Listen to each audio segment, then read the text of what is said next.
안녕하십니까. 저희는 선생님, 엄마, 친구라는 챕터 6으로 발표를 하게 된 1학년 한유리, 2학년 홍다연입니다.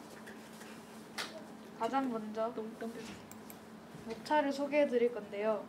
첫 번째로는 메테 페테르센의 교육 방식, 그리고 두 번째는 한국과 덴마크의 교육 제도 차이점, 세 번째는 교육자로서 나아가야 할 방향을 소개해 드리겠습니다. 가장 첫 번째로 메테 페테르센의 교육 방식에 대해 알려드릴 건데요. 메테 페테르센은 전체 학급회의를 열고 어떻게 하면 좀 더 행복한 교실을 만들 수 있는지 토론했습니다. 이에 대해서 학급회의는 주간 치료회의이고 교실은 문제가 확대되는 곳이 아니라 문제를 해결하는 곳이라고 하였습니다. 저희의 생각은 학급회의는 한 주간 생긴 문제가 심화되기 전에 대응하기 훨씬 쉽게 해주기 때문에 학생들은 교실이 안전하다고 느끼게 되고, 이렇게 되면 교실은 자연스레 문제를 해결하는 곳이 될 것이라고 생각합니다. 그리고 두 번째로 메테 페테르센은 학생들이 서로를 인정하게 했습니다.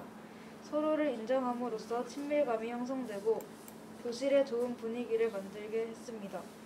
좋은 경쟁은 모든 학생에게 동기를 불어일으키고 뒤처진 학생도 잘할 수 있게 도와줍니다. 저희는 학생들이 서로를 인정하고 서로를 도우면서 지내면 좋은 반 분위기를 만들 수 있고, 좋은 반 분위기는 좋은 경쟁을 하게 만들어서 학생들이 즐거운 학교 생활을 할 수 있게 할 것이라고 생각합니다. 세 번째로는 메테 페테르센은 학생들의 재능은 살려주고자 하였습니다. 학생들이 다양한 개인적 체험을 했을 때 그것을 수업에 활용하고 학생들에게 공부만 하라고 압박하지 않고 아이들 스스로 자신의 속도에 맞춰 자기 재능을 개발할 수 있게 허락하였습니다. 학생들의 관심사와 관련된 경험을 수업에 활용함으로써 학생들이 스스로 자신의 교실에 필요한 존재라고 생각하게 되고 자신감을 가지고 자신의 재능을 개발할 수 있게 될 것이라고 생각합니다. 두 번째로 한국과 덴마크의 교육 제도 차이점을 알려드릴 건데요. 가장 먼저 자료 화면을 보시면 첫 번째로는 상무고등학교인 대한민국의 교육 방식을 나타낸 교실 실태이고, 두 번째로는 덴마크의 교실을 보여준 사진들입니다. 첫 번째로 한국은 모든 학생이 같은 책상에서 공부하고, 저 사진을 보시면 강연을 하는 날인데요. 강연을 하는 날에도 참여하기보다는 강연을 듣기만 하는 모습을 볼 수 있습니다. 평소에 수업과 안 맞는 학생은 자는 경우도 다수입니다. 그러나 그 오른쪽을 보시면 덴마크에는 위의 사진을 보시면 원탁 사각형 테이블, 심지어는 바닥에 앉아서도 학생들이 공부를 하는데요.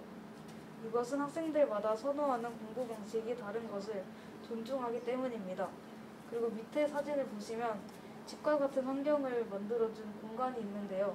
이것은 학교에 잘 적응하지 못하는 학생들을 위해, 혼자 생각할 시간이 필요할 학생들을 위해, 소외되는 문제를 해결하려고 노력하기 위해 이런 공간을 만든 것입니다.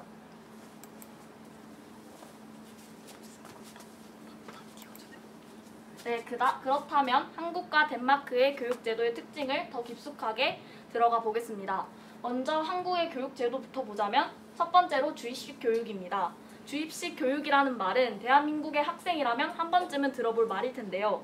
주입식 교육의 정의란 학생의 흥미, 의욕, 능력, 이해 등을 고려하지 않고 일반적으로 선정한 소정의 교육 내용을 학생에게 주입시키는 교수법입니다. 이 주입식 교육의 장점을 꼽아보자면 평가를 매우 빨리 할 수 있고 답이 정해져 있습니다. 또 교육의 속도가 매우 빠르고 교육의 효과도 빠릅니다. 하지만 너무 획일화되어 있습니다. 무슨 말이냐면 답이 딱 하나로 존재하기 때문에 다양한 방법을 이용하는 것이 아닌 딱 하나의 방법만을 가르쳐 그 방법만으로 문제의 답을 도출해냅니다. 그렇기 때문에 학생의 창의력은 더더욱 떨어지겠죠.